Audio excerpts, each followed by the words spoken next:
Hi, John from RadTech, here today to tell you about WaveJamr. WaveJamr is a Bluetooth audio adapter that basically allows you to convert practically any audio system into a wireless audio system with incredible audio fidelity. So, what we're going to do, this video is going to be a compilation of everything WaveJamr. We'll cover history, prior versions, what version 5 can do, as well as how to integrate WaveJamr into the various classes of audio systems. That would be speaker docks, home stereos, bookshelf systems, sound bars, and then we'll also cover vehicles like automobiles, boats, aircraft, etc. So, if you are strictly interested in learning about how to integrate WaveJamr into a particular class of audio system, just look down in the description and you'll be able to link directly to those videos. Now, if you want to hear everything about WaveJamr, stay tuned and we'll start covering it all right now. So, first up, I'd like to cover the reason for WaveJamr. Why did we create such a product? Well, the answer is pretty simple. 13 years ago, I was using my state-of-the-art laptop computer, which had fantastic video capability, but the built-in sound left much to be desired. And the sad part was, 15 feet away from me was a tremendously capable stereo system that had awesome speakers, but the only way I could connect my laptop was with a cable, and that was inconvenient. So I set about to create a method for monitoring my computer's audio on the stereo system that was in the same room with me. So 13 years ago, in all of our homes, we had these stereo systems. They were very ubiquitous. So first WaveJamr basically consisted of a device that captured the audio from the computer, broadcast it over radio waves, which could be tuned via the FM tuner in your stereo system or on a boombox. Those were fairly prevalent at the time too. Either one had vastly superior sound to the notebook experience. So, first WaveJamr was a simple analog device, pulled its power from a USB port, had a cable that connected to the audio output, and voila, you enjoyed your audio on a nearby FM radio basically. Next version of WaveJamr, about a year later, was a completely digital system. So it extracted power and digital audio from a USB port, so that lessened it to a single connection, and it basically did the same thing. It broadcasts the audio from the computer over the FM airwaves that could be tuned by a conventional stereo or boombox.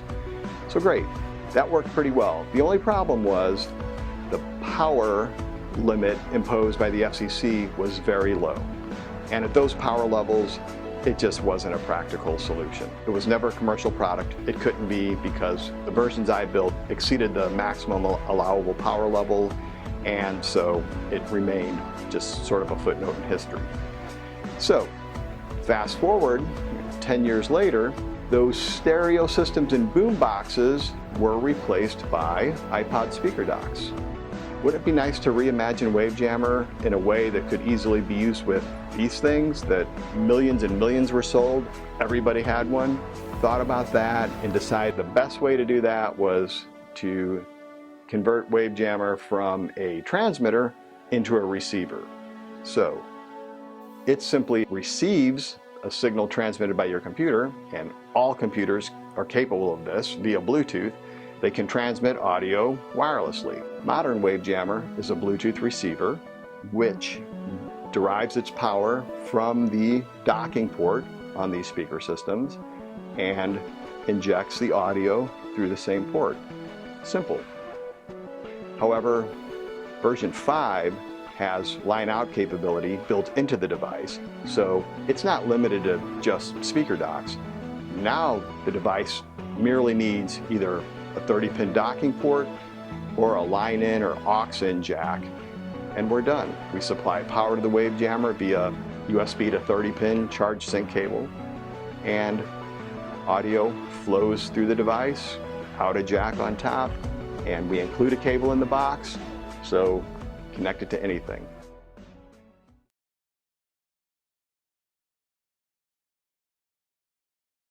So the first thing we're going to take a look at is basic pairing. I know a lot of you know how to do this, but for folks that have never paired anything to a Bluetooth device before, let's take a look. To begin, we'll want to get into our device's settings area. Okay, and we're going to select Bluetooth. If Bluetooth is off, we need to turn it on. Just touch the switch, and it will search for Bluetooth devices that are free, that haven't been paired to anything else. So what I'm going to do first is I want to show you the top of the WaveJamr because we've got a status LED on it. So in order to do that easily, I'm going to use a RadTech 30-pin extender cable. We'll connect that to our Bose dock. And notice that the status LED is rapidly flashing blue. That means that this device is receiving power and it is not paired to anything. It's wide open. So notice we see it show up in our list of devices and it says not paired. So all we need to do to pair to it is simply touch the entry. Now WaveJamr 5 does not use a pairing code. Some devices do, WaveJamr does not. So all we need to do is simply touch it and now we get a connected. Let's go into an audio app. We'll go with the music. And if we press play, we're paired, we're playing. Again, to set our volume, let's set our device's volume at 50% and then adjust our speaker dock's volume up or down to a level that is comfortable for you at 50%. Now let's go back to our settings and we've got this WaveJamr connected.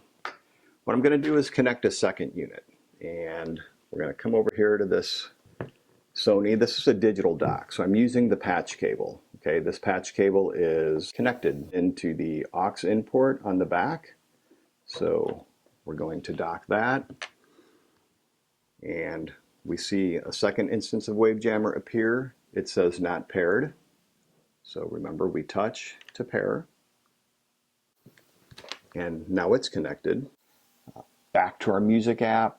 It's going to automatically send our audio to the last device that we connected or paired. So now our audio is playing on the Sony dock, and same thing, I can adjust my volume level. And now let's say I want to go back to this one. Well, in iOS 7, it's varies by device. We just lift up from the bottom of the screen and we get our source selector. And we can see that WaveJamr shows there. If we just touch, it brings up a list of all our available sources, and the one that we're currently playing to has a check. If we want to switch to the other one, just touch it, and now we're over here. And notice how the volume level jumped, because iOS 7 remembers what the volume level was for each device. So I'll go back to the other one. Notice how the volume level changed. So that's kind of nice. Okay, we'll stop that. Get rid of that. Let's go back to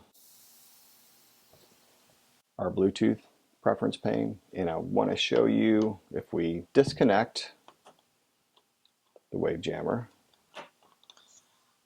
within a few seconds we get a not connected message. And so let's say we carried this around, we carried it out to our car, we took it to our friend's house. All we have to do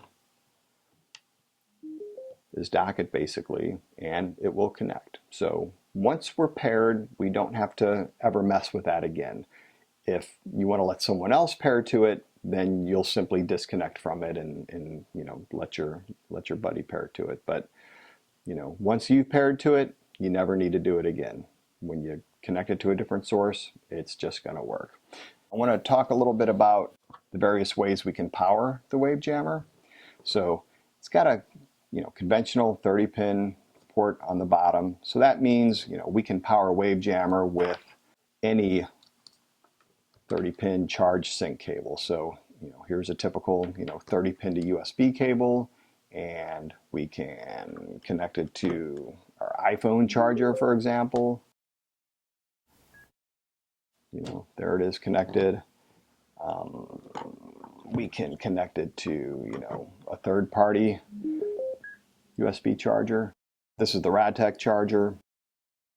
We can also use a multitude of battery emergency chargers out there. This particular one uses 3 AAA cells. It's kind of handy. It works equally well as a power source for the WaveJamr. And WaveJamr is very efficient, so something like this would actually power it for probably several days, on 3 AAA batteries. So there you go. And we can see it's connected, and if I want to confirm that everything's working, there it is. That's the one we're playing to, and we're powering it via a battery pack. So it's sort of the same idea, that we can power the WaveJamr with multiple sources. We've got our line out port on WaveJamr 5, so that's the real key to making WaveJamr 5 work with a multitude of different audio systems. To disconnect from it, we want to touch all the way on the right, this little icon here, and we'll get a screen that says forget this device. We do that, we get a confirmation, forget, light goes back to flashing, letting us know it is discoverable and it's not connected to anything. In this segment, we're going to take a look at using WaveJamr with a home stereo system, a home theater, a sound bar, bookshelf speaker system, basically any sort of fixed audio system. Before we get started, we need to go around to the back and make the connection. So we're going to grab our WaveJamr, and in this case, there's no docking port on a system like this, so we're going to use the included audio line out cable. So we'll go ahead and make that connection. Got a port on top of the WaveJamr.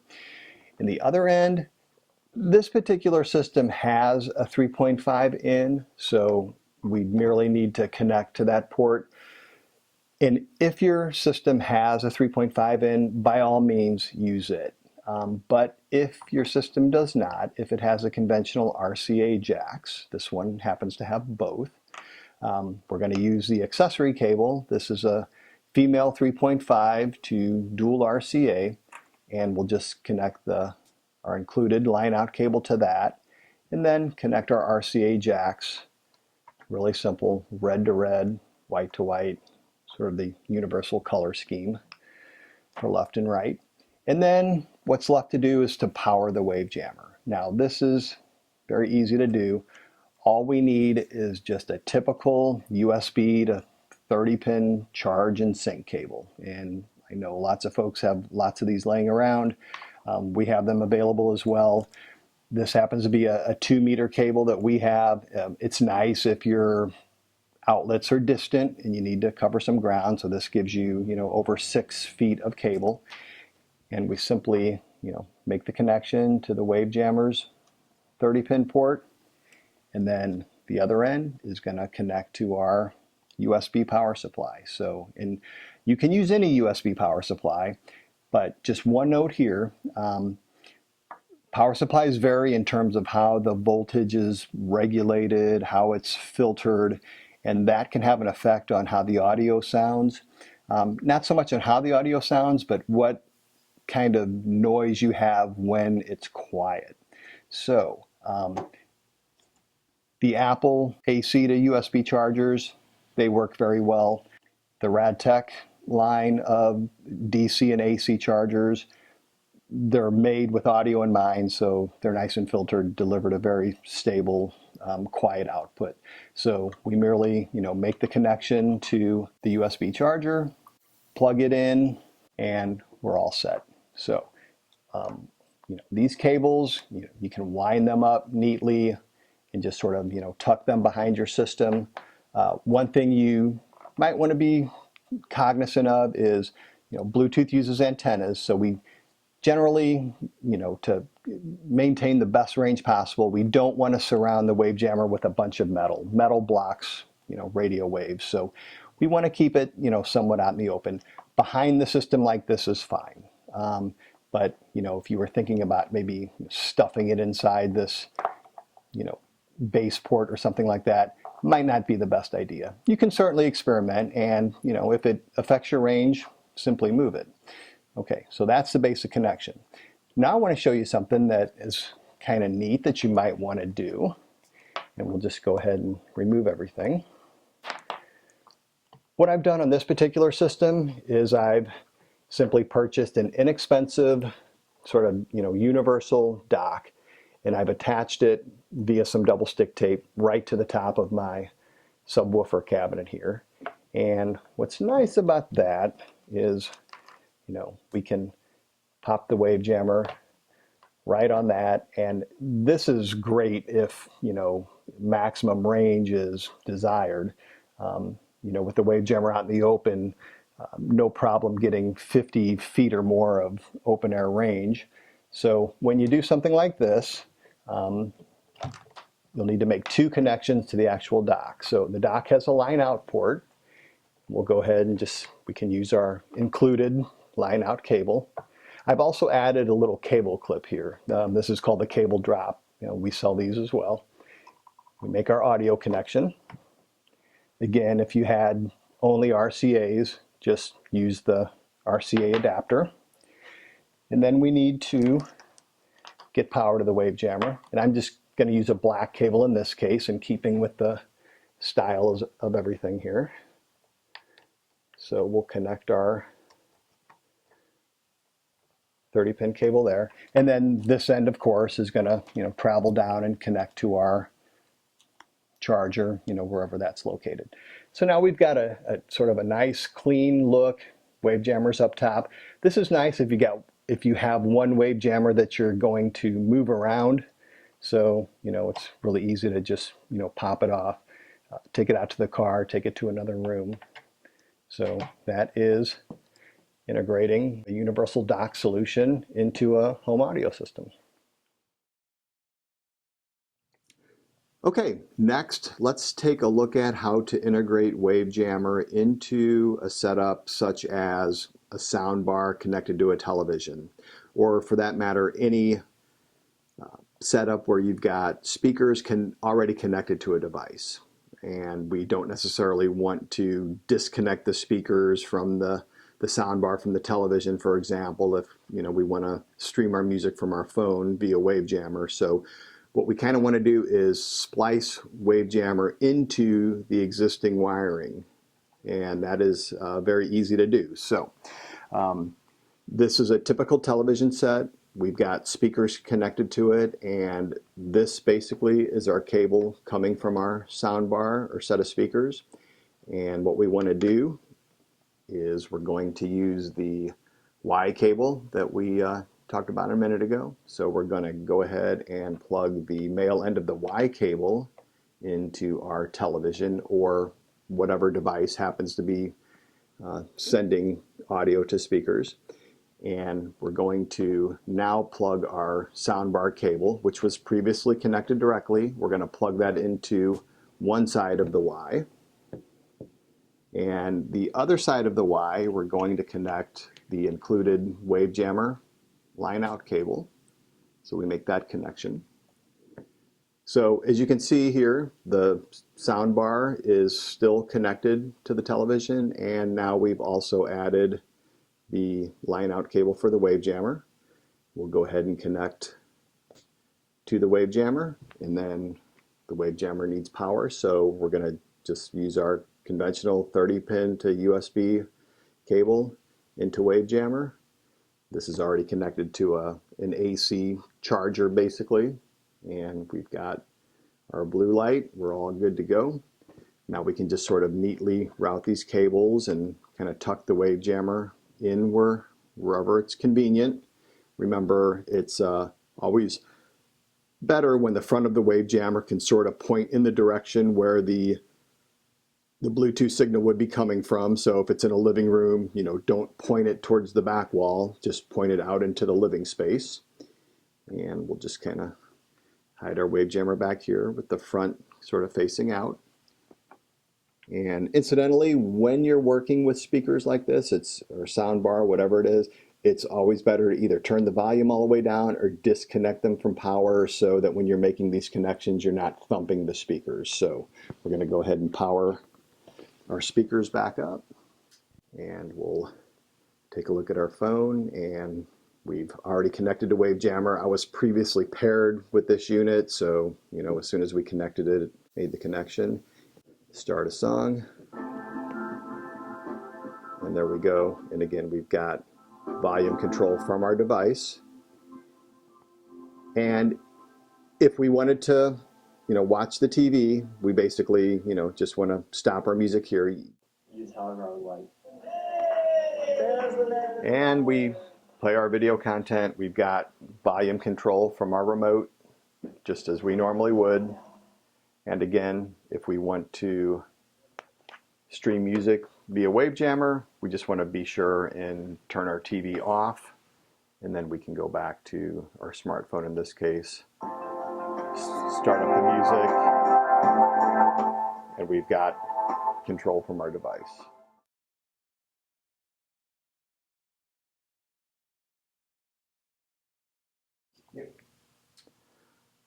Okay, let's take a look at computer speakers now. I'm sure that everybody probably has a pair of these hanging out somewhere doing nothing right now, so let's show you how to make them wireless. This is very simple. We've got our two computer speakers, and the computer speakers have the 3.5. This is the connection for the audio, and they typically have a power connection.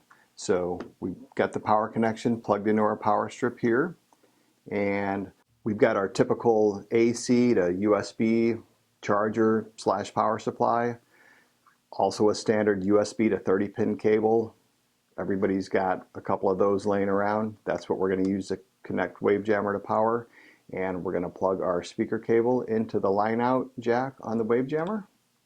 And I've already paired my phone to this device, so we merely power on the speakers, and let's go into our phone, and it's already connected. I can tell because the Bluetooth icon is dark, and we'll start the music, and there we go. I've already set the volume level to a comfortable listening level on the speakers with my phone at 50%. Once I do that, I've got full volume control from the phone, and now I've just repurposed these old speakers into something useful again. So here we are with a typical computer. So let's look at pairing with a larger device. So first thing we'll want to do is open our system preferences, select Bluetooth, and turn it on. Okay, we'll go ahead and dock our WaveJamr, and just like the smartphone, we're going to get a list of devices here, and we may actually see a lot of things sort of pop into this list. Okay, so there's WaveJamr. So we have a button that says pair. We're going to touch that, and we're connected. And basically that is it. So we're connected. We'll launch an audio application and just begin playing a song. It's streaming to the WaveJamr. Just like before, sort of setting the volume level. Actually, this is speaker dock is set really high, so I'm gonna bring its volume down. So that is using WaveJamr with a computer.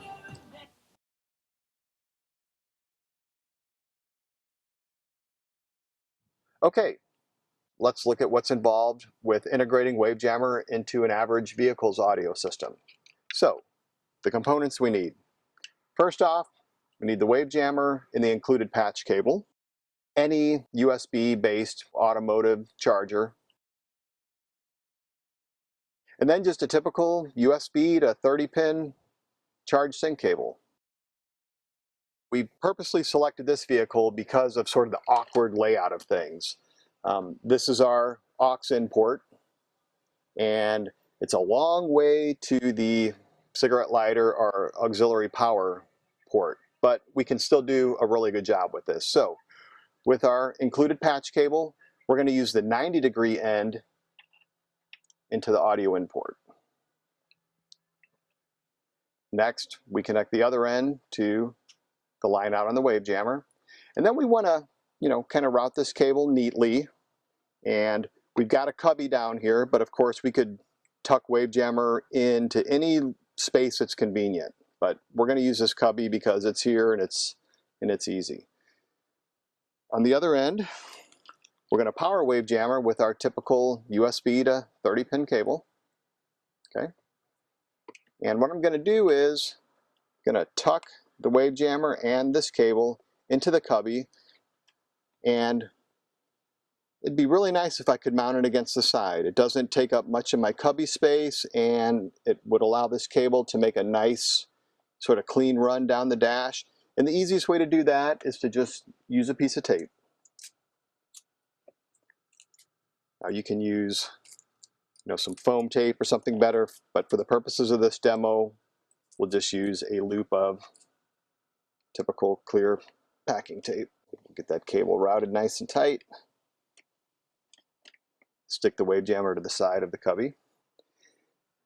Then all we need to do is connect our USB charger to our power port and plug the other end of the charge cable into that and route the cable neatly. Okay, we've got everything wired up, so now we're going to go ahead and demonstrate how we connect our device, in this case a smartphone, to our newly wireless car audio system. So we're demonstrating on Apple iOS 7 in this case, pretty similar for just about every device you encounter. So we're going to go into our settings area and Bluetooth. If Bluetooth is off, turn it on. And I've already got a couple instances of WaveJamr in here that I paired to previously, and now the WaveJamr that we just installed shows up last in the list. Notice it says not paired. We're going to go ahead and touch it, and that's all we need to do to pair. Takes just a couple of seconds and we will be connected. And then just bring up your audio app of choice, and we're going to go ahead back and just pick some song that will be appropriate and press play. And now in a car with a setup like this, probably best just to run your volume all the way up on your smartphone or whatever you're connecting, and then just simply use your volume control on your head unit to control the volume. So, and you won't have any distortion running the volume all the way up on the host device, and WaveJamr is not going to distort the signal at all.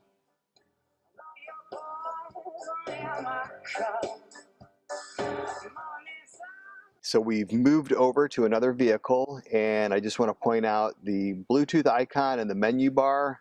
Right now it's grayed out because we're not connected to a WaveJamr, but this vehicle has a WaveJamr installed in it, so I'm going to go ahead and start it up, and we'll see just how quickly the system connects. You see it's blinking, and boom, we're connected.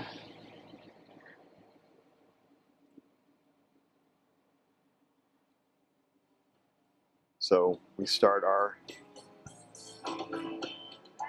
audio and we're good to go again. So this was just to demonstrate that multiple WaveJammers installed in multiple vehicles or places, when you get within range, your device will just automatically reconnect to them. So what if your vehicle doesn't have an auxiliary in port? There's a company called iSimple which makes a range of modules that make it very easy actually to add an aux in port to your existing audio system. What these typically do is they sort of splice in between the cable that connects to the back of your audio system. So it's simply a matter of pulling the cable out of the back, installing their cable, and plugging your cable into their module. If you're reasonably handy with tools, it's a 20 to 30 minute job. If you're not, visit your local audio shop. I think Best Buy can do those installations as well. Very simple to do, and we'll actually take a look at a vehicle that has one installed and show you just how easy that is. This vehicle was built before 2006. It's a GM Class 2 vehicle, and this is sort of what the wiring harness looks like from the iSimple device. So simply have it connected to the WaveJamr via this 30-pin port that's part of the kit. Kit also has the 3.5 millimeter line in, which attaches to the line out port on the WaveJamr. And I'm able to sort of stuff all this behind the passenger side footrest, so it's a neat installation. You never see it. And of course it